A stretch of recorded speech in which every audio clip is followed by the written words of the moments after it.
हाय दोस्तों, एक बुरी खबर आ रही है कि जो एक सीनियर टीवी आर्टिस्ट थी, जो एक बहुत ही 89 के आसपास एक सीरियल आया था, क्योंकि हम तो तब जवान थे, उड़ान। और उसकी जो मुख्य नायिका थी कविता चौधरी जी, और बाद में एक सर्फ के एड में भी आई थी जिसमें वो फेमस नाम था ललिता जी। उनका आज देहांत हो गया। हार्ट प्रॉब्लम की वजह से कार्डियक अरेस्ट हुआ है, बताया जा रहा है। उम्र थी 67। हालांकि बहुत ज़्यादा उम्र नहीं होती 67, और उनका ब्लड प्रेशर लो चल रहा था।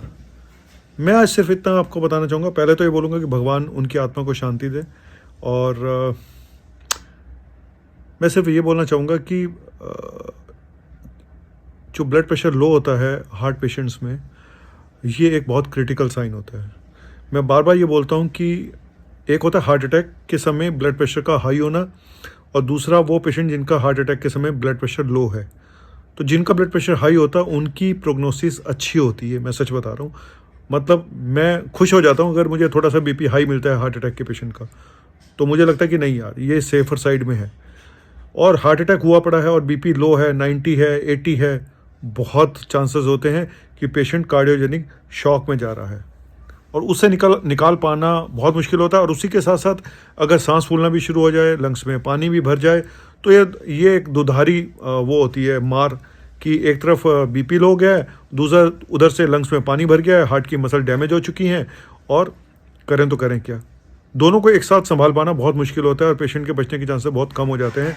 यही पेशेंट जिसके लंग्स में पानी भर जाए और साथ में ब्लड प्रेशर हाई हो, तो पानी निकाला जा सकता है पेशाब की इंजेक्शन देकर या दूसरी दवाइयों के साथ। लेकिन जब आपका बीपी ही डाउन होगा तब आप क्या करोगे। और धीरे धीरे क्या होता है, जब बीपी डाउन होता है, उधर से हार्ट की मसल काम नहीं कर रहे हैं, लंग्स में पानी भर गया, तो अल्टीमेटली किडनी के ऊपर भी असर आ जाता है, ऑक्सीजन लेवल कम होने लगता है, ब्रेन को ऑक्सीजन जानी बंद हो जाती है, तो सारे पैरामीटर मल्टी ऑर्गन फेलियर में पेशेंट चला जाता है, और फिर डेथ हो जाती है। तो सबसे पहली चीज़ तो यही है कि हार्ट अटैक के समय जितना जल्दी हॉस्पिटल पहुँचें, अपने साइन सिम्टम को जल्दी पकड़ें और लेट मत करें। अगर कोई चीज़ आज हो रही है, कोई भी आपको लगता है कि कोई चक्कर आ रहा है, कोई अनइजीनेस है, खाना खाने के बाद कोई प्रॉब्लम हो रही है, कोई घबराहट है। घबराहट एक ऐसी चीज़ है जो मैं सच बताऊं तो मुझे सबसे खतरनाक लगती है, क्योंकि ज़्यादातर पेशेंट में हम यही सोचते हैं कि एंग्जाइटी होगी, घबराहट होगी, और कुछ नहीं होगा। और क्योंकि चेस्ट पेन के नाम से छाती में दर्द होता है तो एक बार को आदमी समझ भी जाता है। लेकिन घबराहट एक ऐसी चीज़ है, ज़्यादातर लोग समझते हैं कि खाने पीने से गैस बन गई होगी, मुझे घबराहट टेंशन से हो रही है, रात को नींद नहीं आई है। और ऑलरेडी जिसको एंग्जाइटी रहती है, घबराहट रहती है, जो स्ट्रेस में रहते हैं, तो उनका तो पता ही नहीं चलता, वो घबराहट करते रह जाते हैं और पेशेंट चला जाता है। तो कुल मिला के, और ये एटिपिकल सिम्टम डायबिटिक पेशेंट में ज़्यादा होते हैं और लेडीज़ में, जहाँ पे मुश्किल होता है पता लगा पाना, और यंग लोगों में तो खैर और भी मुश्किल है।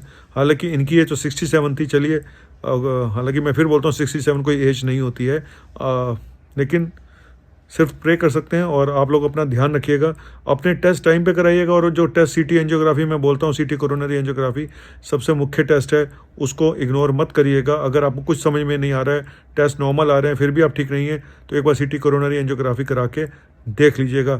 Thank you very much. आपका अपना डॉक्टर नवनीत काला। बाय, शुक्रिया।